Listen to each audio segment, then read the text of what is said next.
What's up, everybody? How's it going? My name is Taj, hanging out with the Wolf Bitcoin crew as usual.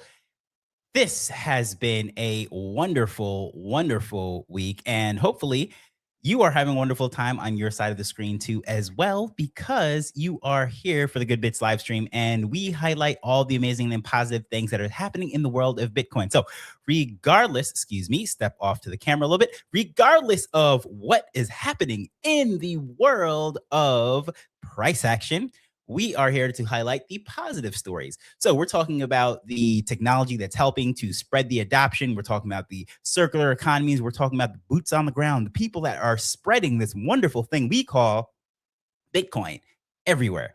So, as far as what we're going to highlight and dive into today, some really exciting things. By the way, those of you that don't know, we have around the clock information, I guess you would say, coming out here on Wolf Bitcoin. So I just want to start off on the page right here. We have spaces, we have live streams, we have all sorts of things every single day. So if this is your first time tuning in, this is the place to go. But the first story that we're going to dive into, as far as crisis being avoided, there is a lot of things that we can touch. But before we even go to that, we're going to look at the positive, upbeat side of things, of course. And here we go. This particular organization right here, OpenSats, I think is worth highlighting because they're doing some really cool stuff. So those of you that don't know, OpenSats and just, I guess you would say, Bitcoiners in general are really all about freedom, spreading the ability to build cool things, spread freedom of speech, freedom of finance, financial freedom. That's what Bitcoin's all about. All of these amazing things are values that came into what we call Bitcoin today. And this particular organization right here, OpenSats, does all sorts of funding of different things. So it's an official 501c3. So those that are in the US and are wondering, is this a registered charity or is this some random guy that is or gal collecting money, doing Lord knows what? Well, this one is actually a registered charity. So we have OpenSats, which they fund all sorts of projects and so on. And as you can see right here, this US dollar value right there, up to 36,213,000 US dollars, or 41 million or 41 billion, going on to 42 billion sats for 426 numbers are jumping around today. 426 grantees in 40 countries. So this is not just a US based thing. Yes, the 501c3 is registered in the US.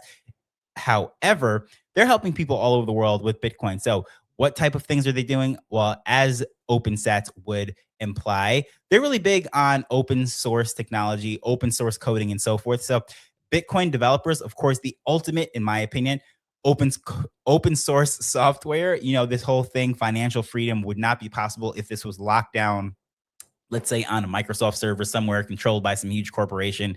And not to pick on Microsoft, but you know what I mean.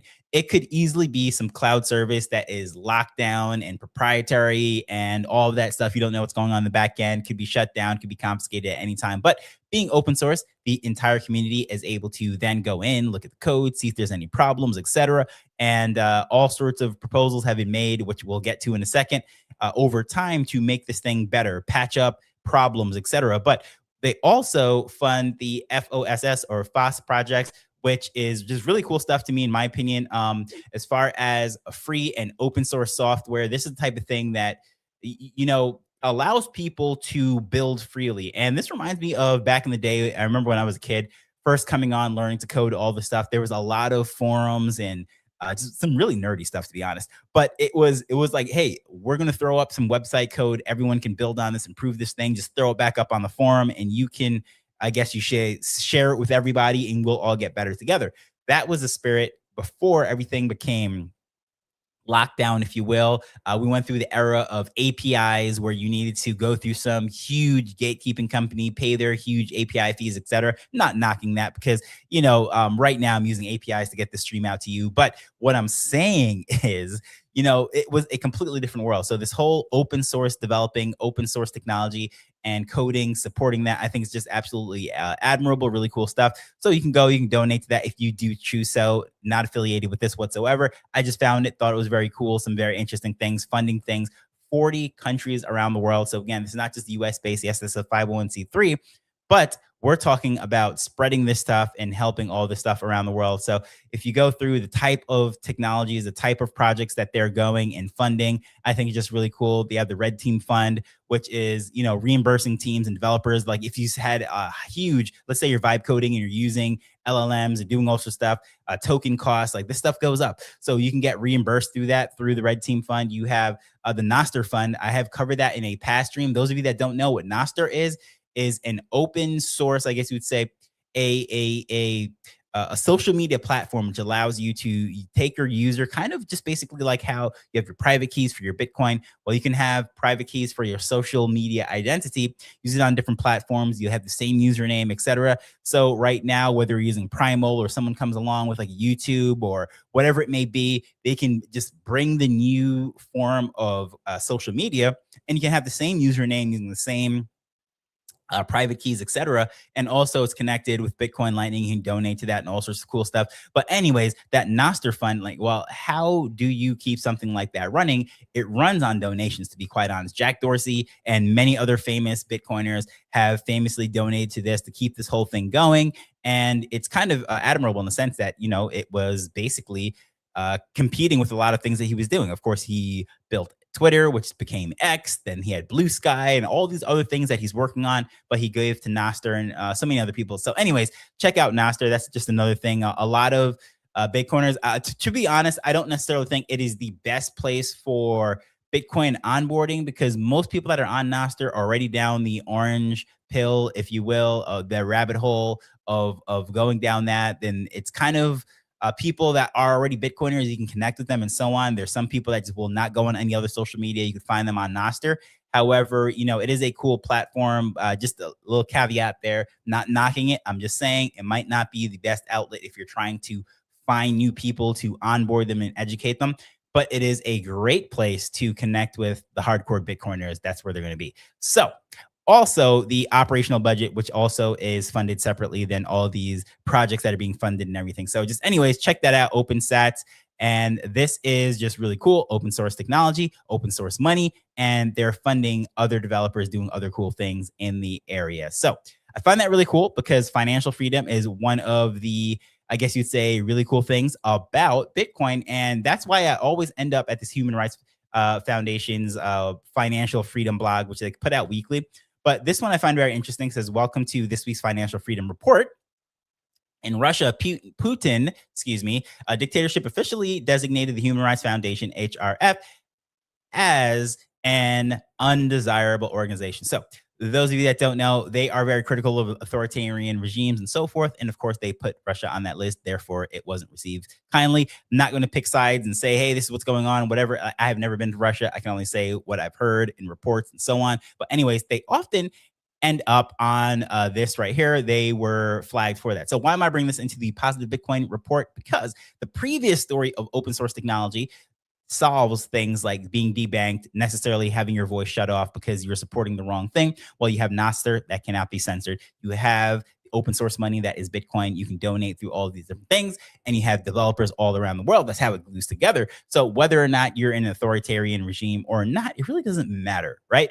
You could be in paradise, everything is great, or you could be completely locked down, and you can then use Bitcoin to your benefit. So it's worth educating people about it, supporting this mission, and it has nothing to do with the price whatsoever, which brings us to another story. This is not a brand new story.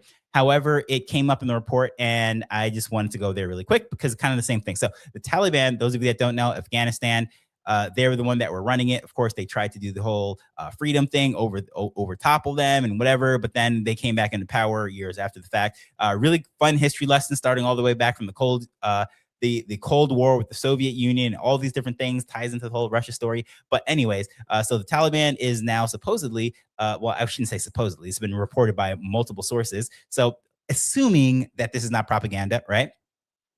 That they're destroying and locking down the ability for people to access smartphones. Now, I would happen to believe that because I've actually traveled somewhere that had very restrictive internet policies, etc. So to say that they are an authoritarian regime, I mean, that's not just, their own people that I've met came from there. They say that. So the fact that smartphones are being locked down, well, that brings us to another point with this open source technology that in the first story, right? It also wallets. So those of you that are depending on, let's say, a centralized exchange, you're looking at, I guess you would say, a a ways of means of sending your Bitcoin and using your Bitcoin that depends on the smartphone, depends on a third party. Well, you could be in trouble. So, open source technologies such as seed signers, you have Trezors, you have Blockstream, Jade, etc. All of these different things, or just the old fashioned paper wallet generating the code and doing all that stuff. To well, I should say generating the private key, not generating the code. Come on now, what am I, a noob? But as far as that goes, you can do that and not worry about authoritarian regimes.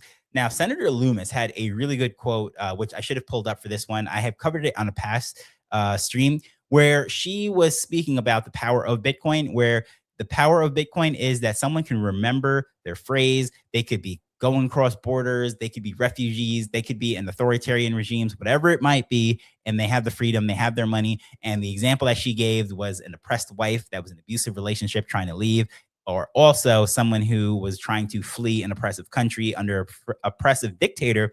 Well, if that information is in your head, it cannot be taken away, in theory, and it cannot be, I guess you say, down because you're relying on a third party or technology such as a smartphone and connecting to cell towers, which that is another thing that they do in a lot of authoritarian regimes and many Bitcoin spaces. This actually comes up. That they cut off the internet. It's one of the first things that they do when there is a coup or whatever it might be. So if you're relying on those types of methods to use and access your money, and in this case we're talking about Bitcoin, well, that's something just to keep in mind. Something like a Trezor, Seed Signer, or these other alternatives such as BitChat, which Jack Dorsey is building that we've covered on here. Other things of that nature. Of course, BitChat does require a smartphone, but also there we have done the dumb phones. Of course, there's lots of ways using feature phones to send Bitcoin nowadays, even radio signals. I've heard of people even bouncing it off the moon, some really crazy stuff.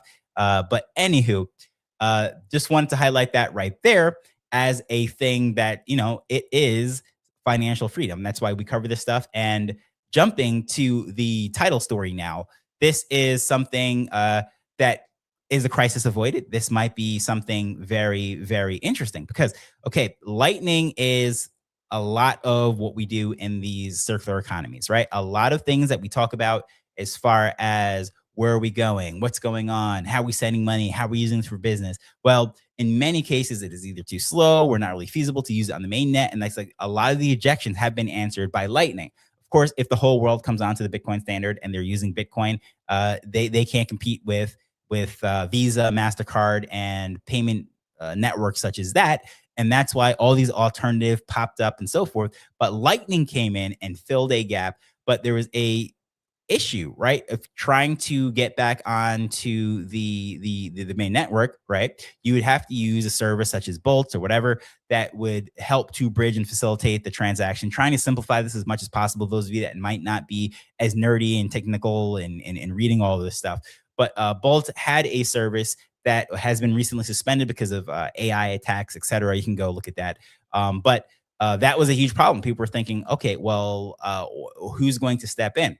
Well, Blockstream had this thing that they were actually building for quite a while, and a trustless swap service between Lightning and Mainnet. So lots of things are going on there that allows for the Lightning network. Then you have the Bitcoin moving on the Mainnet, and a service such as this steps in. So when I say crisis has been avoided, now this is not the only story in which where we can say crisis avoided. Now, of course, it's kind of a hyperbole in the sense that Bitcoin always has an answer for everything. Like we think of all these things, quantum, et cetera, et cetera. Like what's going to be the thing to bring it down? Censorship? Is it an authoritarian regime? Is it this? Is it Gary Gensler? Whatever it might be. And here we are. Crisis always is avoided, and Bitcoin always still stands. So here's another one where the developers, the technology, actually, I guess you would say, solve the problem. And also, earlier I alluded to another story, which BIP 110, right? So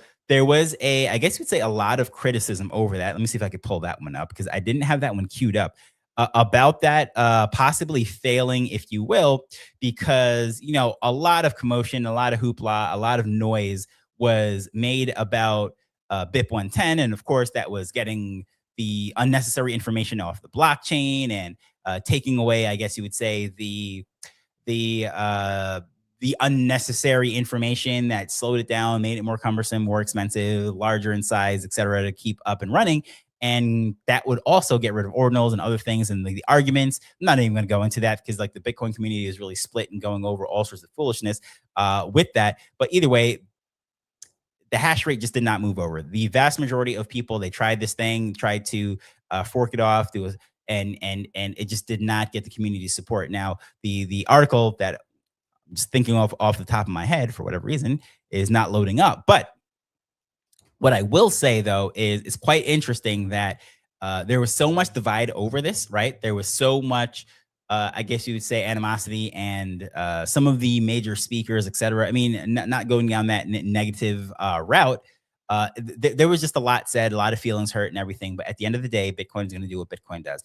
Bitcoin does not care about your feelings. Bitcoin does not care about what you think. But Bitcoin, the beautiful thing about this, how this all bridges together. So, like, here with me is that it is open source, right? It is no one can be forced into one corner. Bitcoin is what the people want it to be. So if all the people want it to be a form of payment, well, that's what it's going to be. If all the people want it to be a store of value, well, that's what it's going to be. If all the people want it to be a place where you throw up constitutions and Bibles and all sorts of information that cannot be taken down, well, that's what it's going to be. And luckily, that is the beautiful thing about it is that I've always said is Bitcoin is what the people that use it make it to be. So when something like BIP comes up, great. All right, we're spinning our brains. We're trying to throw out something. These improvement proposals are something that is thrown out there. No one is forced to accept it. However, when the consensus moves in a direction or refuses to move in a direction, that's what kind of shows how the power of this network is. And it can't be controlled by loud voices with huge spaces, or it can't be controlled by people with lots of money. And the funny thing is, like, a lot of people give a lot of criticism to, like, say, Michael Saylor because they own so much Bitcoin, et cetera, et cetera. And the thing that a lot of people don't understand because they don't know how the technicals actually work is even if he has 100% of the Bitcoin, which would be kind of self-defeating, but theoretically, if he has 100% of all the Bitcoin, but does not have any hash power, does not have any kind of control of how the network actually works, he's not the one who's dominating where Bitcoin goes. So now that might be a bad example if I said 100%. Let's say he had 99%, right? So 1% is out there somewhere, right? He still wouldn't be able to dominate this thing. So that's one of the cool things about this is that it goes where the people want it to go. So even if one sat is worth $1 billion US one day, well, cool. Doesn't matter if you only have that one sat or if you have 20 million Bitcoin, right?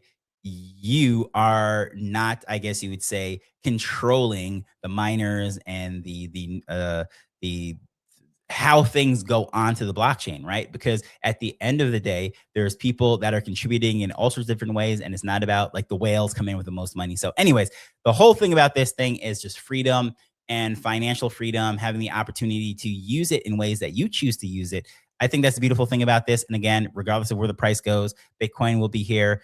Crisis avoided as usual. That's what Bitcoin does. And thing is still here, right? Like all these things are going to bring it down. The community is going to split. The chain is going to split. It's going to fork off into different things.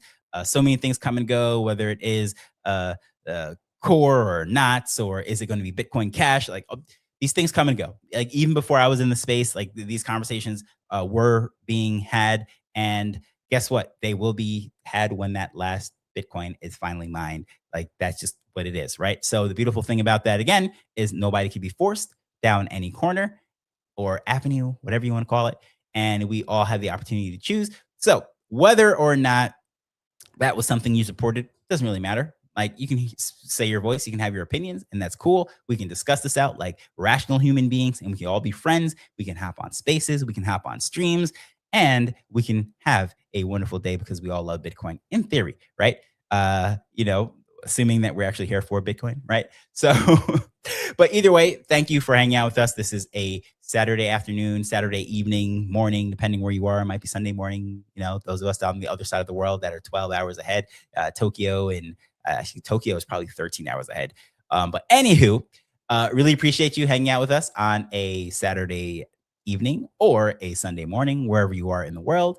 And as usual, Cade will be live tomorrow with another wonderful stream, and I should say space. And you can check out the schedule. The schedule will be posted, all the spaces, whether you're into Bitcoin, you're into just reading about the stories that's happening. You want to see some great quotes from some famous people, interviews, some of the best interviews, or you just want to hear people such as myself hang out and our wonderful personalities from all around the world.